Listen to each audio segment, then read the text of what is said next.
Então, vamos dar início a mais uma apresentação do projeto integrador, o segundo ciclo de palestras para a divulgação do conhecimento científico. O meu grupo é composto por mim, Chala dos Santos Costa, pela Luana Cristina Ferreira, Nívia Maria dos Santos e Maria Francisca dos Santos Silva. A nossa orientadora foi a professora Lucy Rayane Pérez Farias, recentemente nossa professora da disciplina de inglês instrumental no segundo módulo. O tema do nosso projeto integrador é a repercussão do Covid-19 nos Estados Unidos e Brasil. Como o projeto integrador em si, ele tem como ponto principal a pandemia, que é o que estamos vivenciando desde 2020, então, como forma de vincular a disciplina de inglês instrumental com a Covid-19, foi feito através de uma pesquisa comparativa entre dois países do continente americano, que foi os Estados Unidos e o Brasil, com o objetivo de proporcionar informações desses dois países, comparar os Estados Unidos e o Brasil durante a pandemia, a fim de compreender os aspectos políticos, mediáticos, culturais, psicológicos e estatísticos. E para dar início à apresentação, eu vou estar apresentando para vocês dados estatísticos desses dois países em relação ao Covid-19. Então, foi feita uma pesquisa, uma evolução diária durante 5 dias, do dia 16 de fevereiro ao dia 20 de fevereiro de 2021, para assim compararmos esses dois países, não só em relação aos novos casos de Covid-19, mas também as mortes por Covid-19 e também a vacina, né? Então, como vocês podem estar observando, está apresentados para vocês em forma de gráfico de barras, em gráficos de barras na cor azul, está apresentando os novos casos, os casos diariamente do Covid-19, tanto no Brasil quanto nos Estados Unidos, e no gráfico na cor cinza está apresentando as mortes diárias, né, por Covid-19. E então, no dia 16 de fevereiro de 2021, no Brasil foi registrado 55.271 novos casos de coronavírus.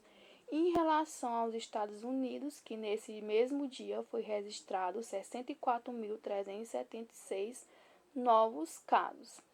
Um número bem maior em relação ao Brasil, né? Até porque desde o início da pandemia, os Estados Unidos é o país que apresenta um número maior tanto de casos quanto o de mortes. O Brasil ele está em segundo lugar. E em relação às mortes, no Brasil, no dia 16 de fevereiro de 2021, foi registrado 1.167 novas mortes por Covid-19 e nos Estados Unidos foi registrado, nesse mesmo dia, 1.707 novas mortes por coronavírus. O Brasil, um número bem menor em relação aos Estados Unidos, né? Mas os Estados Unidos com um número não tão maior quanto ao Brasil, nesse dia 16 de fevereiro.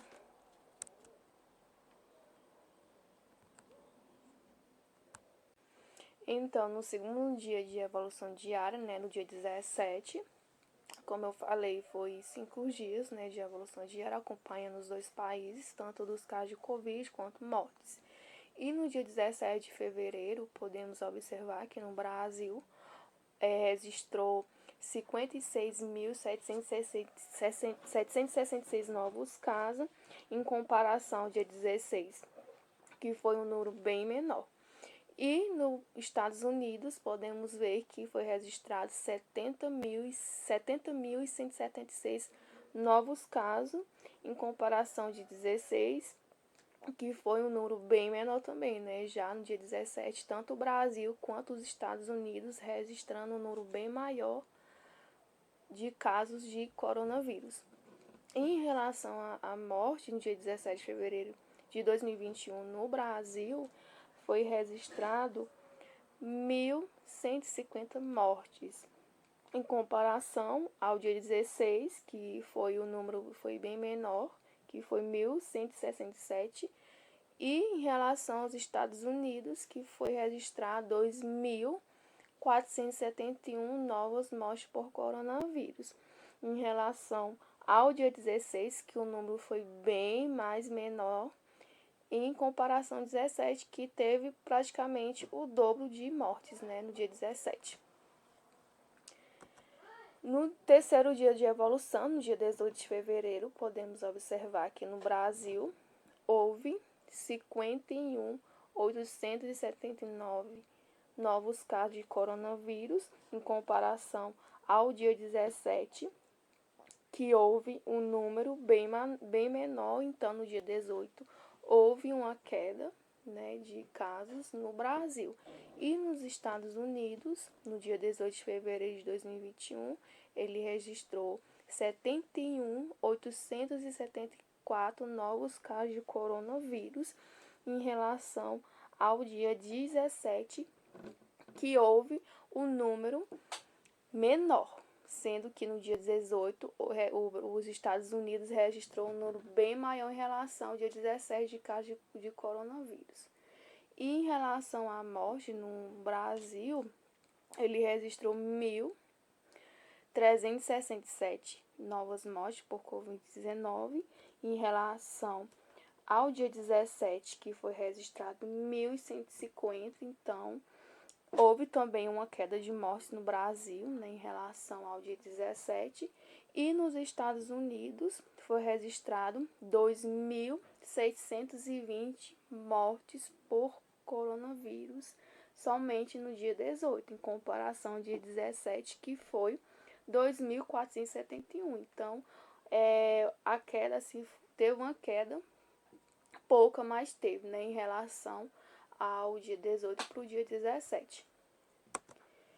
E no dia 19, que é o quarto dia de evolução diária, podemos observar que no Brasil houve 53.582 novos casos de coronavírus. E em relação ao dia 18, houve um aumento bem maior em comparação ao dia 18, né, de casos.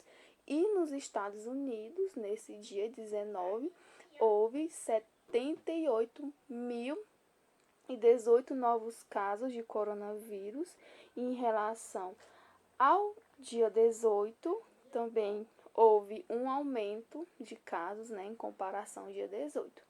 E em relação às mortes no Brasil, nesse dia 19, houve 1.280 novas mortes, em comparação ao dia 18, que foi 1.367. Então, neste dia, houve uma queda também de mortes no Brasil. E nos Estados Unidos, houve 2.626 mortes, em comparação ao dia 18, que houve 2.620. Então, houve um número maior, pouco, mas teve um aumento de morte neste dia e nos Estados Unidos. E no último dia de evolução diária, que foi no dia 20 de fevereiro, o Brasil registrou 54.940 novos casos, em comparação ao dia 19, que foi 53.582 novos casos. Teve também um aumento, um pouco, mas teve. E em relação aos Estados Unidos, ele registrou 69.740 novos casos, em comparação ao dia 19, que houve 78.018 novos casos. Então, houve uma queda bastante grande em relação ao dia 19. E em relação às mortes no Brasil, foi registrado 1.240 mortes por coronavírus. E nos Estados Unidos, 1.831 mortes por coronavírus. Em relação ao dia 19, no Brasil, houve uma queda, bem menor, mas houve uma queda de mortes em relação do dia 19 para o dia 20. E nos Estados Unidos, houve uma queda bastante grande, também em relação às mortes.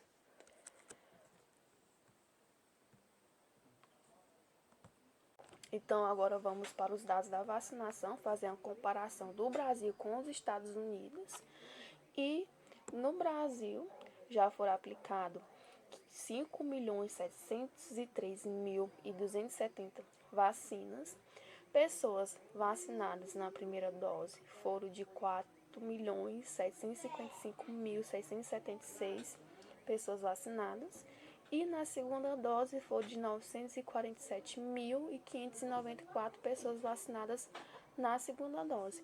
E a população alvo é de 6.505.292. Lembrando que esses dados atualizados são do dia 20 de fevereiro de 2021. Essas doses aplicadas no Brasil, esse número ele representa 2,75% da população brasileira já vacinadas. E nos Estados Unidos, doses totais entregues foram de 75.205.940 doses já entregues. E das doses totais administradas foram de 64.177.474. O número de pessoas que receberam a primeira dose ou mais doses foram de 44.138.118 doses, pessoas já vacinadas com a primeira ou mais doses.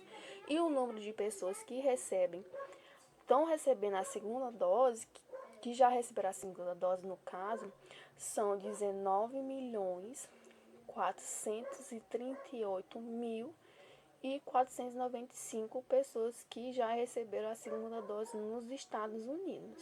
Em comparação Brasil com os Estados Unidos, né? Podemos observar que nos Estados Unidos já foi uma grande parte da população vacinada, né, em comparação ao Brasil. E temos alguns gráficos, né, representando o Brasil, como doses aplicadas de vacina contra a Covid-19, segundo o sexo. E podemos observar nesse gráfico circular, conhecido também como pizza, que no sexo masculino já foram vacinados 1.817.940 do sexo masculino, na partezinha amarela, e no restante já foram do sexo feminino 3.885.794 do sexo masculino feminino que já foram vacinados. O que podemos observar, né, que foi um número bastante grande, né, do sexo feminino em relação ao masculino. E doses aplicadas por tipo. O que podemos observar é que a primeira dose já foi de 83,4% administrada, né? E da segunda dose, a população já foi 16,6% vacinada em relação à segunda dose.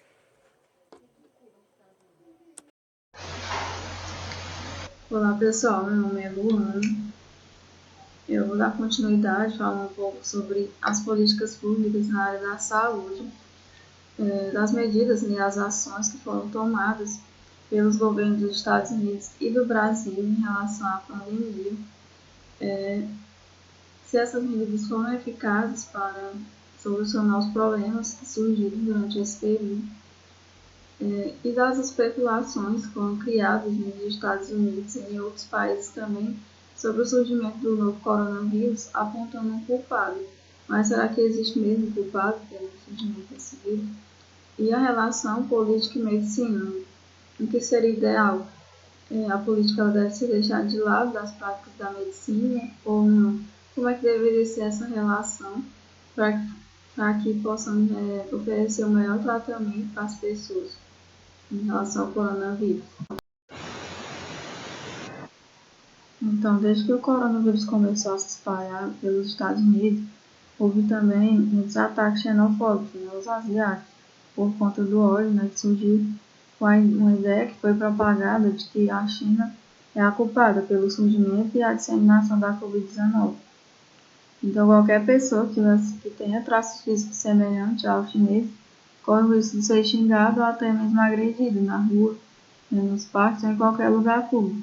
E até mesmo os trabalhadores de saúde, os asiáticos, os médicos, enfermeiros, que estavam ali na linha de frente da pandemia, sofreram insultos e agressões. Inclusive chegaram a ser orientados a voltar para a China. E muitos pacientes também eles recusavam o atendimento por funcionários com aparência asiática. Então, um sentimento extremamente anti-asiático da parte dos americanos. E isso não é de hoje, isso vem há muito tempo atrás. Desde a segunda metade do século XIX, os primeiros asiáticos trazidos para os Estados Unidos como mão de obra barata para a mineração, indústria agrícola e ferroviária, eles eram muitas vezes forçados a trabalhar em condições sobre-humanas. Assim, eram muitas vezes também lançados como bode expiatório para vários outros surtos, como varíola e a peste bubônica. E daí se deu o termo período amarelo, fazendo uma associação aí da migração dos asiáticos como uma ameaça aos europeus.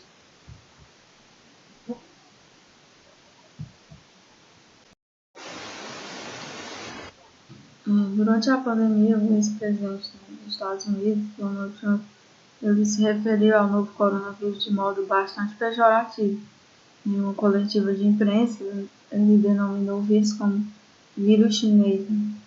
E essas palavras elas foram repetidas também no Brasil pelo deputado federal Eduardo Bolsonaro, filho do atual presidente da República, em sua conta no Twitter, o que causou um desconforto diplomático entre o Brasil e China.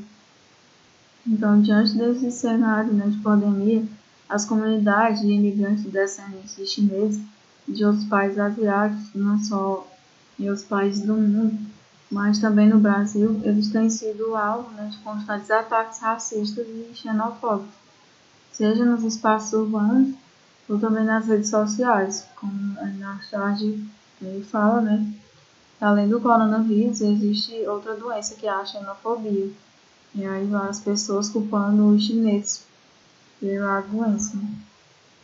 E com isso também houve um aumento nos crimes de ódio nos Estados Unidos. Foi documentado mais de 1.000 relatos de pessoas que foram agredidas verbalmente e fisicamente. Relatos de famílias de descendência asiática que chegaram a ser expulsos de espaços públicos e sendo xingados como se fossem culpados por tudo o que estava acontecendo.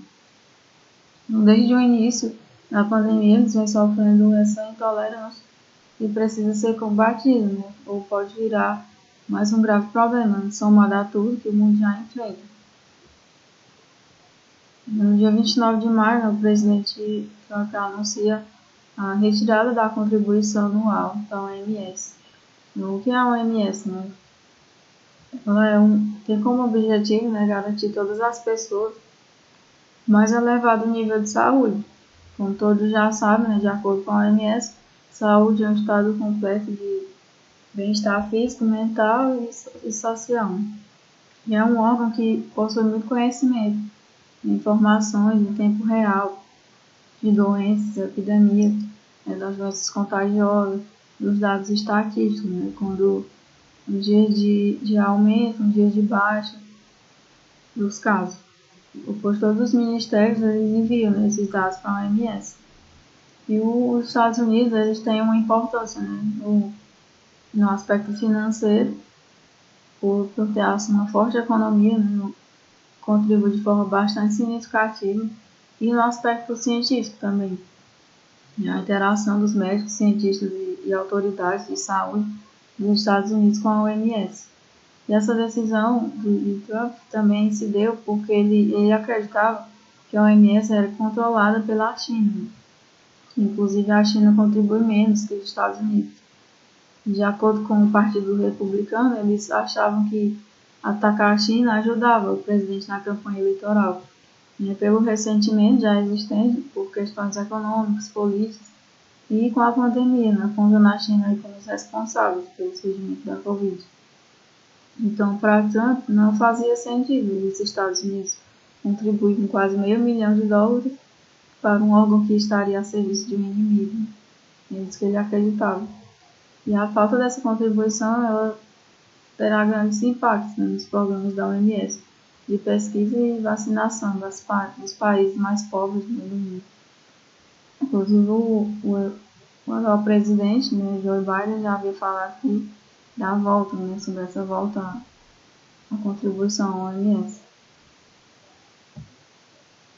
Então, sabemos que o coronavírus começou com uma epidemia, né, localizada na China, em algumas regiões, e depois se espalhou, atingindo outros países ao mesmo tempo. Então, aí se deu a pandemia, né, se tornando um caso sério de saúde pública, onde os governantes eles tiveram que tomar medidas para combater o avanço do vírus, que foi o isolamento social, os cancelamentos das aulas, e somente os serviços essenciais funcionando.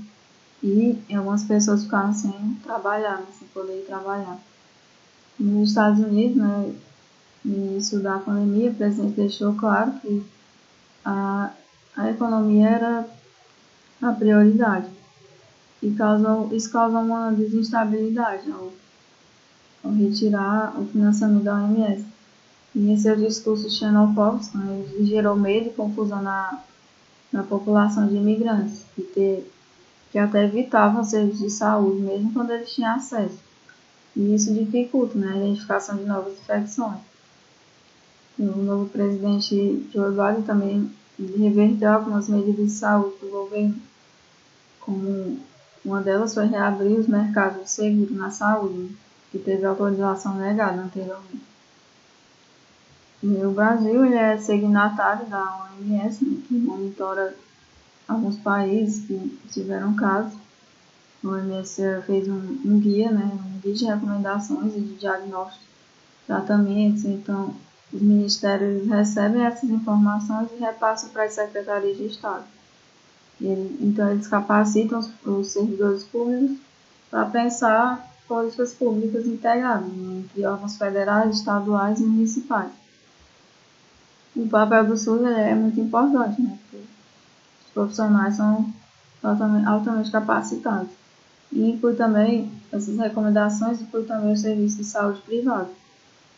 Também, mesmo com todas essas medidas, né, no Brasil, ainda há aglomerações nas praias, festas clandestinas.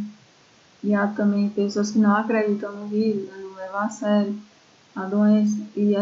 E até mesmo pelo presidente, né, algumas falas, declarações polêmicas, até mesmo preconceituosas, para tentar negar e minimizar os impactos da pandemia, se referindo ao Covid como apenas uma gripezinha, mesmo com os números de mortes que tivemos até hoje.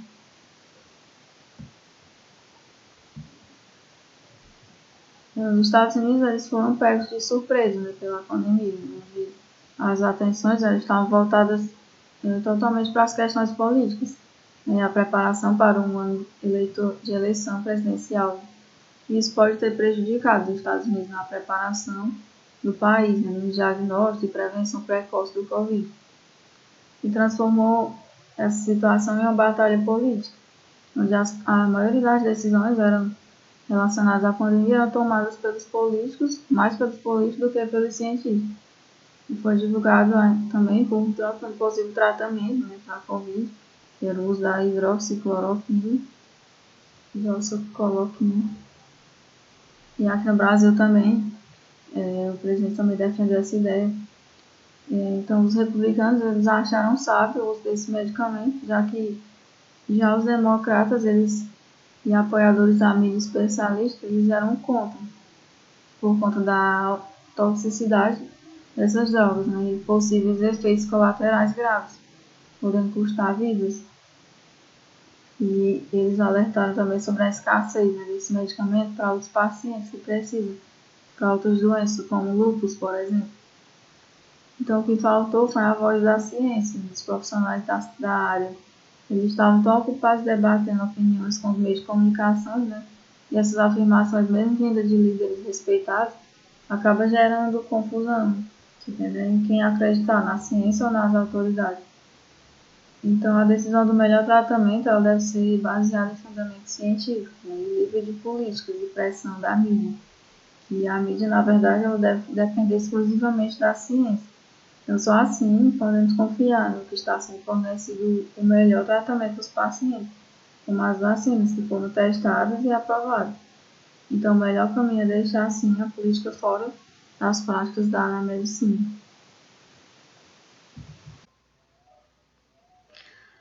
Oi, pessoal, meu nome é Nívia. Eu vou estar aqui apresentando para vocês os impactos culturais e psicológicos nos Estados Unidos e no Brasil. São baseados em artigos científicos, esses dados. Bom, agora vamos falar um pouco sobre o impacto na cultura. A cultura ela é um fator muito importante para qualquer país. Cada um tem suas particularidades, suas influências.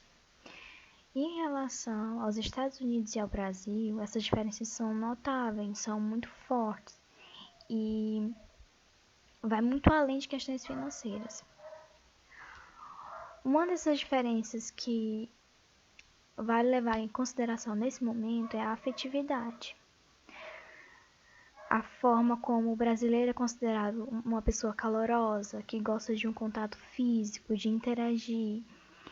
E as pessoas que moram nos Estados Unidos são consideradas pessoas mais fechadas, que prezam pelo espaço.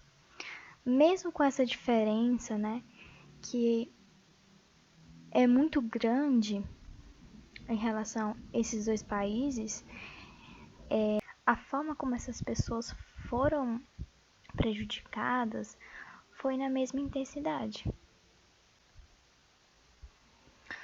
Com a mudança radical no estilo de vida, né, com o isolamento social, com o uso da máscara, que foram recomendados pelas autoridades de saúde, né, para evitar a propagação do vírus, o mercado ele funcionou de forma reduzida, casas de show foram fechadas, teatros, museus, os artistas foram prejudicados por conta disso, né, que o trabalho deles depende da aglomeração, né, das pessoas e de uma forma geral todos foram afetados pela forma como aconteceu, né, que foi muito rápido e foi muito brutal. E com isso veio, né, o sofrimento psicológico das pessoas. Bom, estudos feitos com alunos, né, universitários mostram que eles sofrem níveis mais elevados de ansiedade, de depressão, distúrbios alimentares, abuso de substâncias, porque ele saiu da sua rotina, né? A maioria dessas pessoas que estudam tanto de cidade grande quanto de cidades pouco desenvolvidas, né? Normalmente estudam e trabalham depois que chegam na maioridade. E parou totalmente, né? Tudo isso por conta do isolamento social para não propagar o vírus. Foram feitos também estudos com idosos mais de 60 anos, usando uma amostragem de convivência. Esses interessados eles foram convidados a preencher uma pesquisa, né, pela web. E eles relataram se envolverem em atividades mais solitárias, né? Aproximadamente 2/3 relataram usar mais mídias sociais do que o normal. E esses foi para os entrevistados mais jovens, né, de 60 a 70 anos. Porque a maioria, né, os mais velhos, com mais de 71, informam, né, que não tem o domínio dessas tecnologias, né? O distanciamento social, ele tem condições significativas na solidão e no comportamento de saúde, né, desses idosos. O fato é que a solidão na terceira idade já era um problema antes mesmo da pandemia, né? Considerando o aumento na taxa de envelhecimento da população. E ao mesmo tempo que o isolamento protege o idoso do contato, né, com os portadores da Covid-19, o isolamento ele pode estar contribuindo para reduzir sua resposta imunológica, né? por colocá-los em condições muito estressantes, né? Esses entrevistados relataram, né, 36% sentirem mais estresse e 42,5% relataram sentir mais solidão.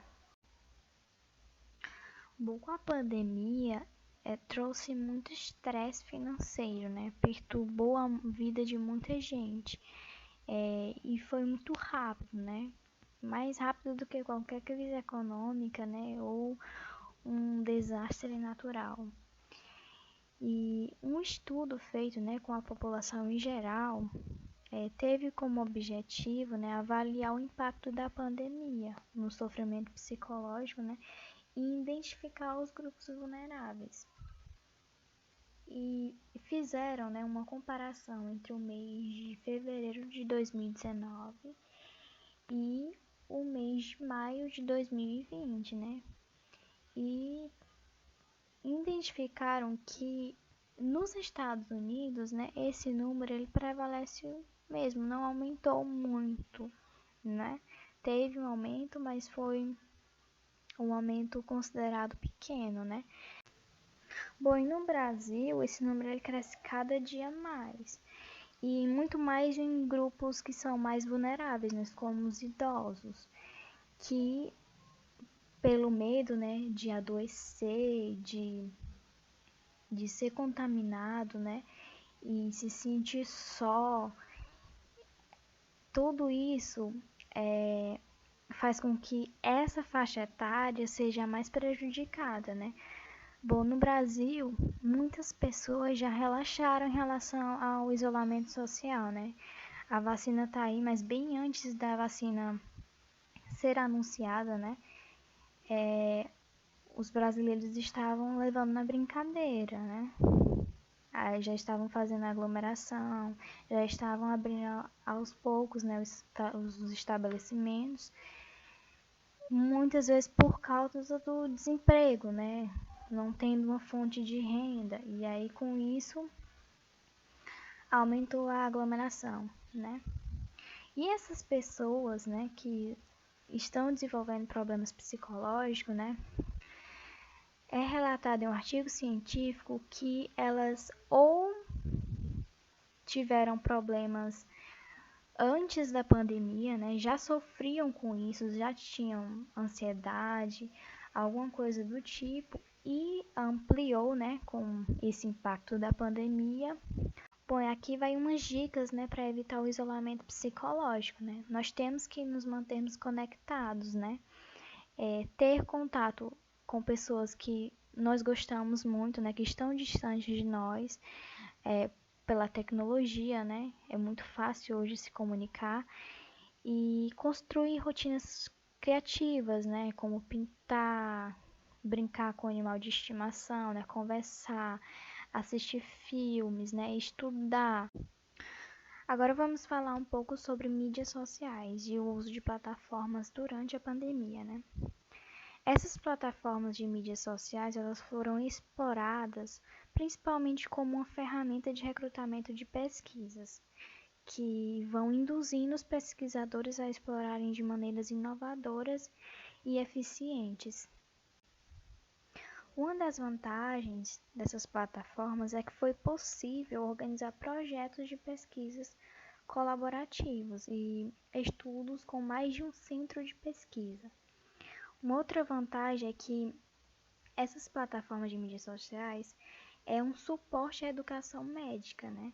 Por meio de vídeos gravados ou ao vivo em plataformas como YouTube, Skype ou Zoom. As mídias sociais têm pontos positivos e pontos negativos, né? Vamos falar um pouquinho sobre os pontos positivos, né? As vantagens do uso de mídias sociais, né?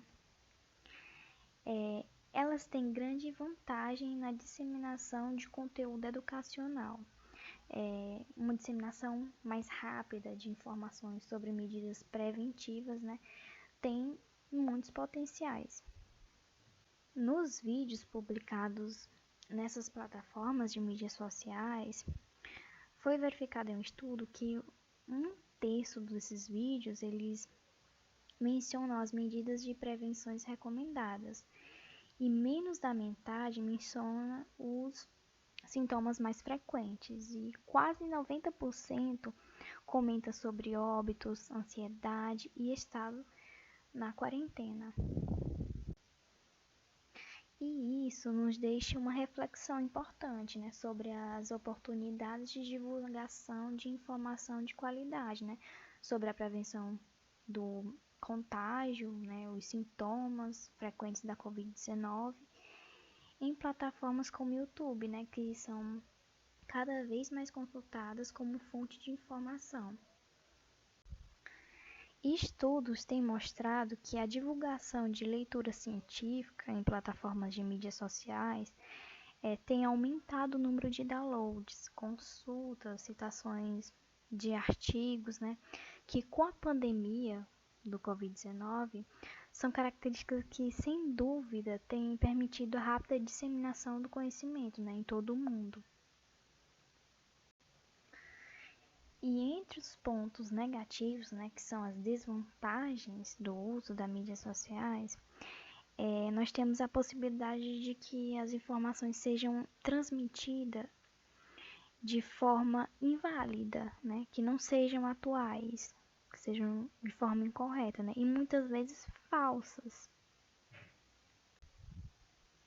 E nisso é recomendável compartilhar informações médicas, contanto que a disseminação seja por meio de plataformas profissionais, plataformas sérias ou grupos de comunicação. Nunca antes na história da humanidade foi possível se comunicar tão rapidamente durante uma pandemia, né?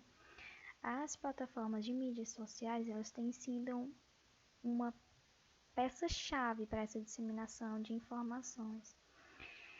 E o uso responsável dessas ferramentas podem ajudar a disseminar rapidamente novas informações importantes, novas descobertas científicas que sejam relevantes, compartilhar diagnóstico, tratamentos, entre outras diversas abordagens globalmente, né, removendo fronteiras geográficas pela primeira vez na história. E para usar essas ferramentas de forma responsável e útil, né, é recomendável seguir orientações básicas, né, conferir a veracidade, a atualização da notícia, se é de um site sério, profissional.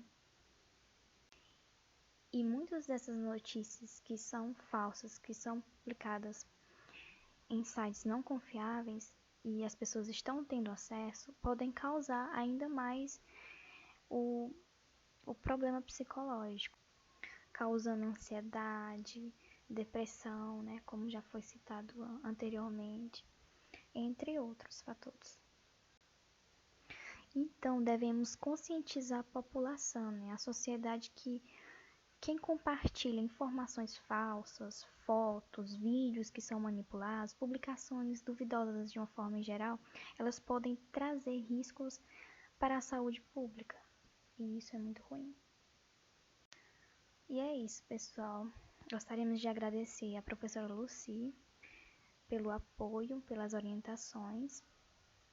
E o nosso muito obrigada a todos e fiquem com Deus.